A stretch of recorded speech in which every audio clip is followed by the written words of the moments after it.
There was a time when danger was simply accepted as part of the job, not talked about, not debated, just understood. If you drove lorries long enough, you were going to deal with things that today would stop a truck leaving the yard. Back then, they were normal, built in, signed off, and trusted far more than they ever should have been. Older drivers don't remember these features because they were exciting or impressive. They remember them because they learned to work around them, because they knew what could go wrong if you didn't stay alert. Because one mistake, one lapse, one unexpected moment could turn routine work into something much worse. One of the most dangerous realities was the absence of proper power steering on early heavy lorries, wrestling a fully loaded truck through tight yards, narrow streets, and awkward junctions demanded strength and constant attention. Steering wheels fought back. At low speed, especially when maneuvering, the effort required was enormous. If the wheel kicked back unexpectedly, it could tear through your hands. Fatigue built up quickly, and tired arms made mistakes more likely. When power steering became standard, it didn't just improve comfort, it reduced accidents drivers had been quietly risking every day. Braking systems were another constant source of danger. Early air brake setups were far less forgiving than modern systems. Poor modulation, delayed response, inconsistent feel. Drivers learned to anticipate stops far earlier than they should have needed to. A slight misjudgment downhill, a sudden cue, a wet road, and things escalated fast. Brake fade on long descents was real and terrifying. You learned engine braking the hard way because trusting the pedal alone could cost you control. Cab design itself introduced risks that would be unthinkable now. Thin doors, weak latches, minimal side protection. In a collision, the cab offered little more than shelter from the weather. Seatbelts were either absent or treated as optional for years. Many drivers weren't encouraged to wear them, and some trucks weren't even fitted properly. In sudden stops or impacts, drivers were thrown forward violently, hitting steering wheels, dashboards, windscreens. Injuries were accepted as bad luck rather than design failure.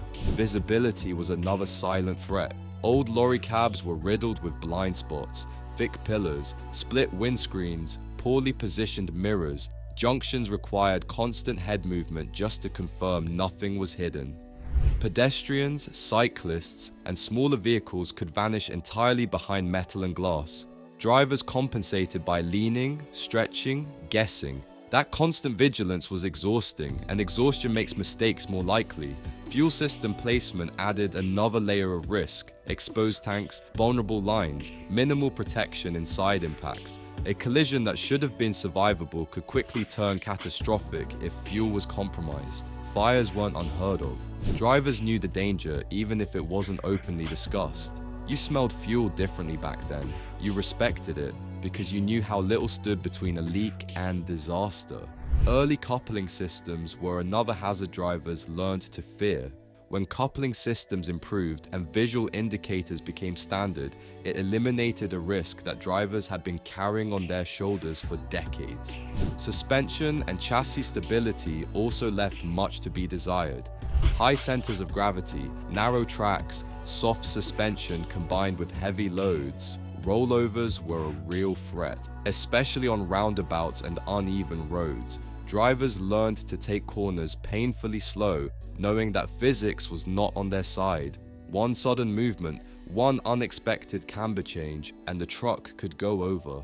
Modern stability systems didn't just make trucks easier to drive, they saved lives. Even basic lighting posed danger, weak headlights, poor beam patterns. Minimal rear visibility. Night driving was genuinely hazardous. You outdrove your lights constantly. Obstacles appeared late. Judging distance was guesswork. Fatigue and darkness combined into something far riskier than most people realize today. When better lighting finally arrived, drivers didn't celebrate. They wondered how they'd ever manage without it. What ties all these features together isn't recklessness on the part of drivers. It's how much responsibility was quietly placed on them to compensate for design shortcomings. Skill filled the gaps. Experience masked flaws. Near misses became stories rather than warnings. The job was still done. Freight still moved. And because it worked most of the time, the danger was normalized. But even as drivers adapted, these features were quietly marking time, waiting for enough incidents. Enough injuries, enough close calls to force change. And change did come, slowly, often after damage had already been done, because there were still more hazards built into old lorries that drivers learned to live with, until the industry finally admitted they never should have existed at all. And even after drivers had learned to handle those risks almost instinctively, there were still other dangers baked into old lorries that quietly followed them mile after mile. These weren't the kind of things you talked about openly, they were the hazards you respected silently, because you knew exactly what could happen if you got them wrong. One of the biggest was the complete lack of electronic stability or rollover protection. Older lorries relied entirely on driver judgment and mechanical balance, no traction control. No stability intervention, no system stepping in when weight shifted suddenly. On wet roundabouts, uneven cambers, or badly loaded trailers, you felt the danger before you saw it. The cab would lean, the steering would go light, you backed off instantly, hoping it was enough. Rollovers weren't freak accidents, they were ever-present possibilities that drivers managed through caution alone. Tire technology added another layer of risk. Older tires offered less grip, less consistency, and far less warning before failure. Blowouts were more common and far more violent.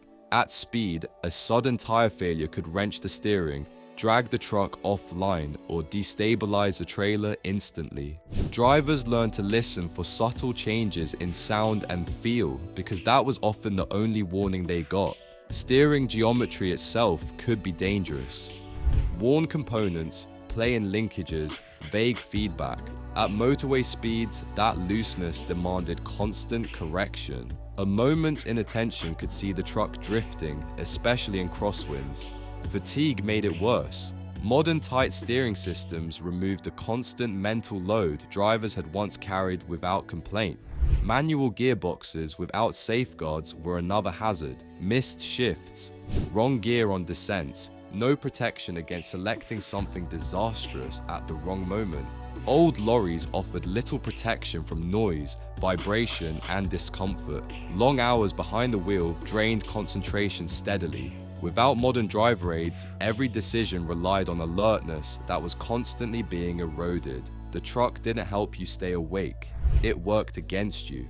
These features didn't disappear because nostalgia faded. They disappeared because enough drivers were hurt, enough accidents happened, and enough evidence piled up that relying on experience alone wasn't acceptable anymore. And even then, change came slowly, because for every dangerous feature removed, there were always others still lurking in the background, waiting to be addressed, waiting to be admitted as mistakes the industry had lived with for far too long.